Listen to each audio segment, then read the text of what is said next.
நீதிமொழிகள் 14ஆம் அதிகாரம் 1வது வசனம். ஞானமுள்ள பெண்கள் தம் இல்லத்தை கட்டி எழுப்புகின்றனர், அறிவற்றவரோ தம் கைகளைக் கொண்டே அதை அழித்து விடுகின்றனர்.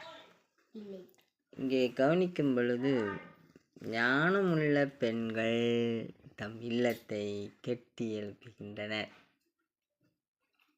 எப்படி எனில், அன்பு குடும்பத்திலே இருக்கும் பொழுது எந்த ஒரு பிரிவினையும் அங்கு நேரிடாது. அறிவற்ற பெண்களிடத்திலோ அன்பு இருக்காது.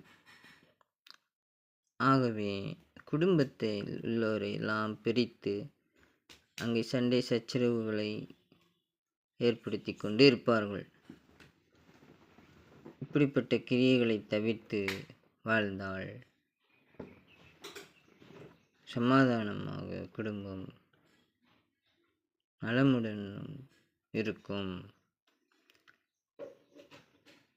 ஆண்டவருடைய ஆசீர்வாதம் அனைவரோடும் இருப்பதாக. ஆம்.